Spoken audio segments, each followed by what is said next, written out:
Em nome do Pai, do Filho e do Espírito Santo. Amém. Vinde, Espírito Santo, vinde por meio da poderosa intercessão do Imaculado Coração de Maria, vossa amadíssima esposa e nossa mãe. Amém. Correspondência entre o Evangelho do dia e a obra O Evangelho como me foi revelado, da Maria Valtorta. Nesse vídeo, Evangelho segundo São João, capítulo 2, versículos de 1 ao 11. Segundo domingo do tempo comum, 2025. Naquele tempo, houve um casamento em Caná da Galileia. A mãe de Jesus estava presente. Também Jesus e seus discípulos tinham sido convidados para o casamento. Como o vinho veio a faltar, a mãe de Jesus lhe disse: "Eles não têm mais vinho." Jesus respondeu-lhe: "Mulher, por que diz isto a mim? Minha hora ainda não chegou." Sua mãe disse aos que estavam servindo: "Fazei o que ele vos disser." Estavam 6 talhas de pedra colocadas aí para a purificação que os judeus costumam fazer. Em cada uma delas cabiam mais ou menos 100 litros.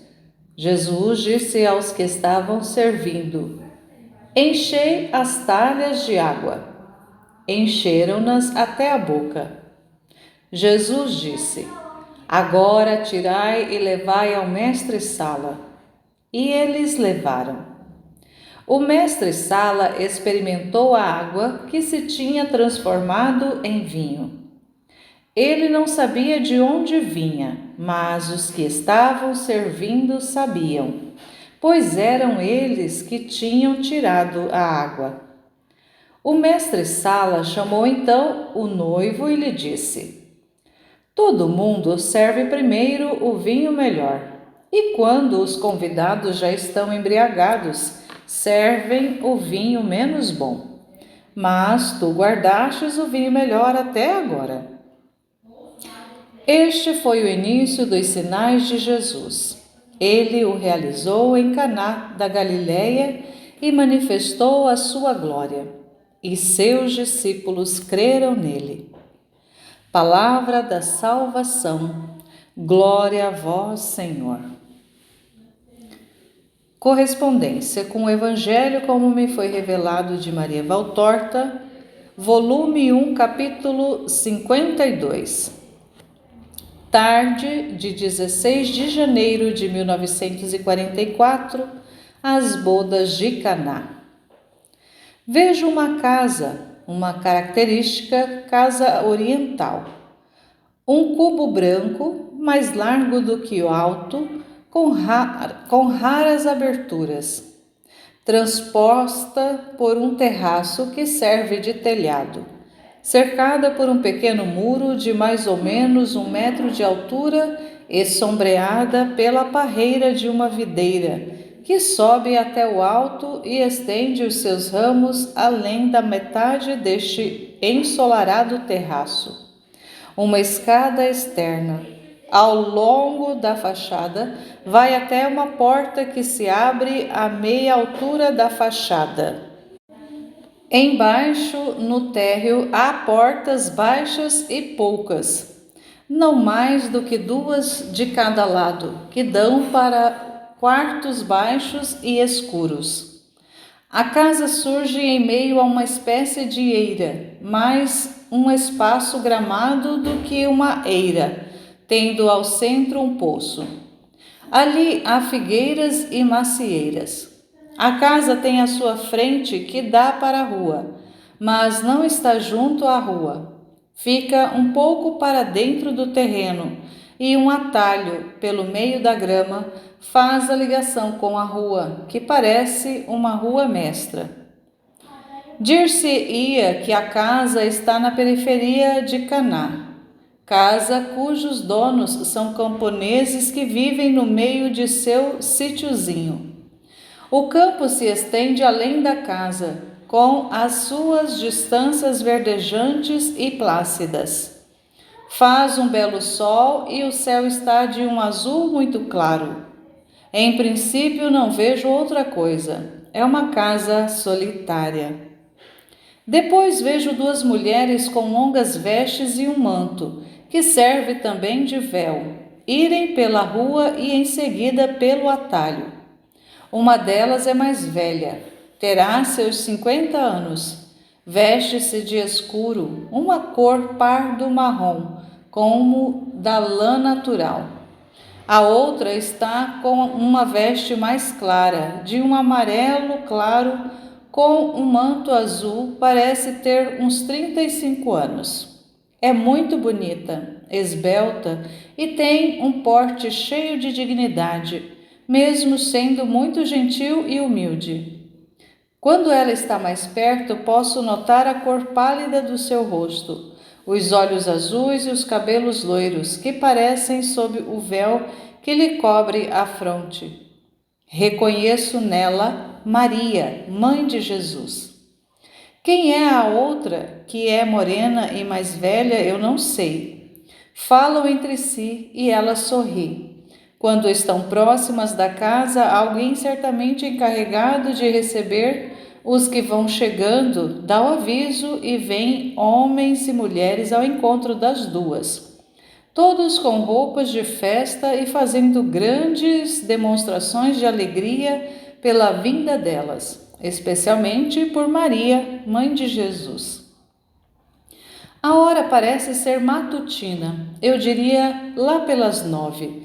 Talvez antes, porque o campo tem ainda aquele aspecto fresco das primeiras horas do dia, por causa do orvalho que faz mais verde a relva e pelo ar, não ainda embaçado pela poeira. A estação parece-me primaveril, porque os prados não estão com a relva abrasada do verão, e os campos têm os trigos ainda novos e sem espigas, tudo verde. As folhas da figueira e da macieira estão verdes e até tenras ainda, assim como as da videira. Mas não vejo flores na macieira e não vejo frutos nem na macieira, nem na figueira, nem na videira. Sinal de que a macieira já floriu, mas há pouco tempo e os seus frutos ainda não se veem. Maria, muito festejada, ladeada por um idoso que parece ser o dono da casa, sobe pela escada externa e entra em uma ampla sala, que parece ocupar todo ou boa parte do andar de cima. Parece-me compreender que os cômodos do térreo são os verdadeiros dormitórios das despesas, os depósitos, as adegas, e que este seja um ambiente reservado para ocasiões especiais, como festas excepcionais, ou trabalhos que exijam muito espaço, ou também para depósito de produtos agrícolas. Nas festas retiram tudo o que ocupa o espaço e enfeitam, como fizeram hoje, com ramos verdes, esteiras e mesas preparadas. No centro está uma mesa suntuosa, sobre a qual há ânforas e pratos cheios de frutas. Ao longo da parede da direita, em relação a mim, que estou olhando, está uma outra mesa preparada, mas de modo mais simples. Ao longo da parede da esquerda está uma espécie de longo aparador, sobre o qual há pratos com queijos e outros alimentos que me parecem pães cozidos, cobertos com mel e doces. No chão, sempre junto a esta parede, há outras ânforas e 3 grandes vasos em forma de bilha de cobre, mais ou menos. Eu os chamaria de jarras. Maria escuta com benevolência tudo o que lhe dizem. Depois, bem disposta, tira o manto e vai ajudar a terminar os preparativos da mesa. Eu a vejo ir e vir, arrumando as cadeiras, leitos, endireitando as grinaldas de flores, dando melhor aspecto às fruteiras, examinando se nas candeias não está faltando óleo. Ela sorri e fala muito pouco e em voz baixa, mas escuta muito e com muita paciência. Um grande barulho de instrumentos musicais, na verdade pouco harmônicos, ouve-se na rua. Todos menos Maria correm lá fora. Vejo entrar a noiva, toda ataviada e feliz, rodeada pelos parentes e amigos, ao lado do noivo, que foi o primeiro a correr ao seu encontro. Neste ponto, a visão tem uma mudança. Vejo ao invés da casa uma aldeia, não sei se é Caná ou outra aldeia vizinha. E vejo Jesus com João e um outro, que me parece Judas Tadeu, mas sobre este segundo eu poderia estar me enganando. Quanto a João, não há engano. Jesus está vestido de branco e com um manto azul escuro. Ouvindo o barulho dos instrumentos, o companheiro de Jesus pergunta qualquer coisa a um homem do povo e leva a informação a Jesus. Vamos fazer feliz minha mãe, diz então Jesus, sorrindo. E se encaminha através dos campos com os dois companheiros em direção da casa. Esqueci de dizer que tenho a impressão de que Maria seja parente ou muito amiga dos parentes do noivo, pois pode-se ver que está em confidência com eles. Quando Jesus chega, conforme o costume, o que está de sentinela avisa os outros. O dono da casa, acompanhado por seu filho, que é o noivo, e por Maria, desce ao encontro de Jesus e o saúda respeitosamente. Saúda também os outros dois. O noivo faz o mesmo. Mas o que me agrada é a saudação cheia de amor e de respeito de Maria ao seu filho e vice-versa. Não são grandes expansões, mas é um olhar especial que acompanha as palavras de saudação. A paz esteja contigo. E um sorriso tal que vale por 100 abraços e 100 beijos. O beijo treme nos lábios de Maria, mas não chega a ser dado. Ela somente põe a sua mão branca e pequena sobre o ombro de Jesus e toca de leve no caracol de sua longa cabeleira. É uma carícia de namorada cheia de pudor. Jesus sobe ao lado da mãe, seguido pelos discípulos e pelos donos da casa, e entra na sala do banquete, onde as mulheres estão atarefadas em colocar os assentos e os pratos para os 3 hóspedes inesperados, ao que me parece. Eu diria que a vinda de Jesus era incerta e que a de seus companheiros era absolutamente imprevista. Ouço distintamente a voz cheia, viril e docíssima do mestre dizer ao entrar na sala: a paz esteja nesta casa e a bênção de Deus sobre todos vós. É uma saudação coletiva a todos os presentes e cheia de majestade.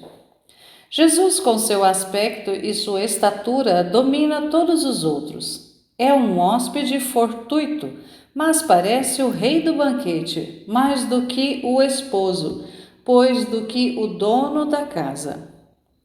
Ainda que humilde e condescendente, é aquele que se impõe.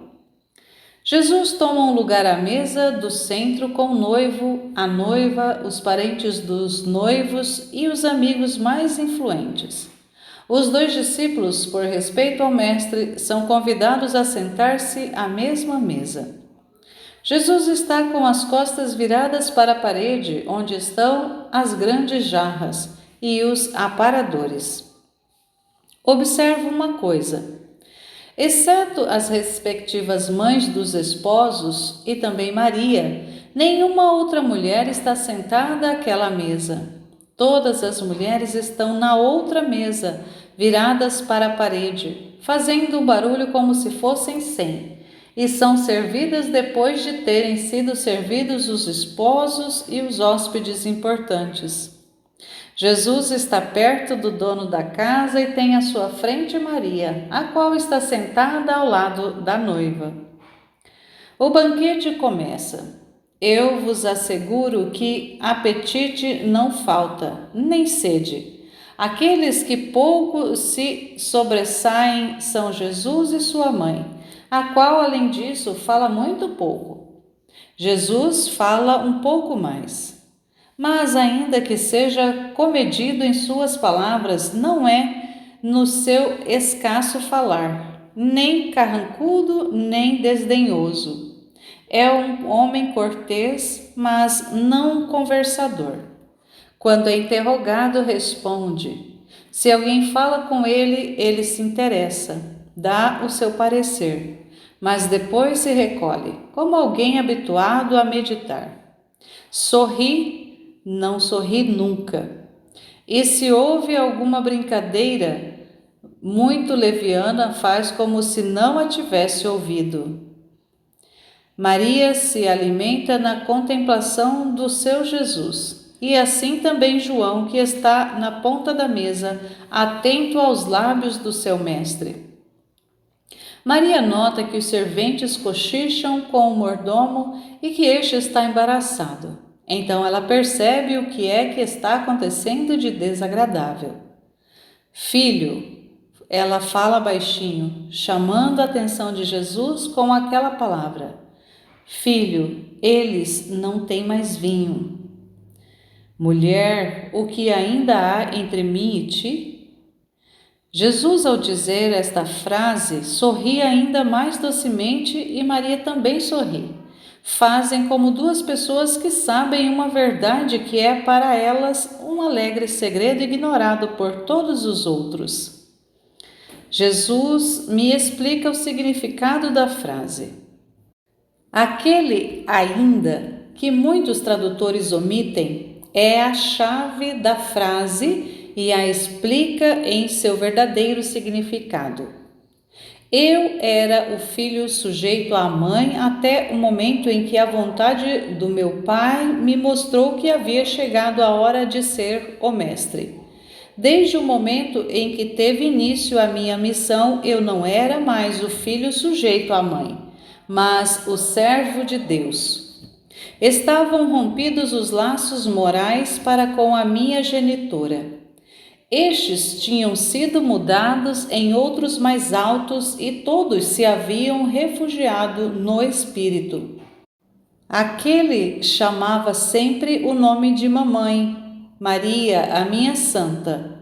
O amor não teve parada nem esfriamento, ao contrário, nunca ele foi tão perfeito como quando, separado dela como por uma segunda filiação, ela me deu ao mundo para o mundo, como Messias, como evangelizador. Essa sua terceira, sublime e mística maternidade se deu quando, na angústia do Gólgota, ela gerou-me à cruz, fazendo de mim o Redentor do mundo. Que é que ainda há entre mim e ti? Antes eu era teu, unicamente teu. Tu me davas ordens, eu obedecia. Eu estava sujeito. Agora eu sou da minha missão. Será que eu não disse isto? Quem, tendo posto a mão no arado, vira-se para trás para saudar a quem fica, não é apto para o reino de Deus. Eu tinha posto a mão no arado para abrir com a relha, não as glebas, mas os corações, para semear neles a palavra de Deus. Eu teria levantado aquela mão somente quando me tivessem arrancado de lá para pregá-la na cruz e abrir com o meu torturante prego o coração do meu Pai, fazendo sair o perdão para a humanidade. Aquele ainda, geralmente esquecido, queria dizer o seguinte: tudo tens sido para mim, ó Mãe, enquanto eu fui unicamente o Jesus de Maria de Nazaré. E tudo és em meu espírito, mas desde que eu sou o Messias esperado, sou de meu Pai. Espera um pouco ainda, que terminada a missão, serei de novo todo teu. Ter-me-ás de novo nos braços como quando eu era menino, e ninguém te disputará mais este teu filho, considerado um opróbrio da humanidade, a qual te jogará os despojos dele, para te cobrir e a ti também do opróbrio de ser a mãe de um condenado à morte. E depois me terás de novo, triunfante. Depois me terás para sempre, triunfante tu também no céu. Mas agora eu sou de todos os homens. Eu sou do Pai que a eles me enviou. Eis o que quer dizer aquele ainda, pequeno e tão denso de significado. Maria pede aos serventes: fazei aquilo que ele vos disser. Maria já tinha lido nos olhos sorridentes de seu filho o assentimento velado pelo grande ensinamento a todos os vocacionados. E Jesus ordena aos serventes: enchei as bilhas de água. Vejo os serventes enchê-las com a água trazida do poço. Ouço o ranger do sarilho que leva para baixo e para cima o barro de gotejante. Vejo o mordomo com olhos de grande espanto servir-se daquele líquido, prová-lo com atos de ainda maior espanto, saboreá-lo e falar ao dono da casa e ao noivo. Eles estavam perto. Maria está ainda olhando para o filho e sorrindo. Depois, ao receber um sorriso dele, inclina a cabeça, enrubescendo levemente. Ela está feliz.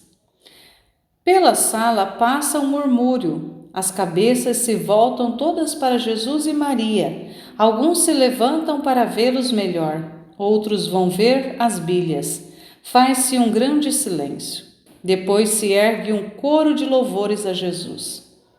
Mas Jesus se levanta e diz uma palavra: agradecei a Maria. Em seguida, sai do banquete. Os discípulos o seguem. Já na porta, ele repete: a paz esteja nesta casa e a bênção de Deus sobre vós. E acrescenta: mãe, eu te saúdo. Cessa a visão. Jesus me instrui assim: quando eu disse aos discípulos: vamos fazer feliz minha mãe, eu tinha dado àquela frase um sentido mais alto do que o que parecia. Não a felicidade de me ver, mas de ser ela a iniciadora de minha atividade, de fazer milagres e a primeira benfeitora da humanidade. Lembrai-vos disso sempre. O meu primeiro milagre aconteceu por causa de Maria. O primeiro, sinal de que Maria é a chave dos milagres. Eu não recuso nada à minha mãe, e pela sua oração antecipo também o tempo da graça. Eu conheço minha mãe, a segunda em bondade depois de Deus. Eu sei que conceder-vos uma graça é fazê-la feliz, porque ela é a toda amor. Eis porque eu disse: eu que tudo sabia, vamos fazê-la feliz. Além disso, eu quis manifestar o seu poder ao mundo junto com o meu, destinada a ser unida a mim na carne, pois nós fomos uma só carne, eu nela e ela ao redor de mim, como as pétalas de um lírio ao redor do pistilo, perfumado e cheio de vida. Unida a mim na dor, porque estivemos sobre a cruz.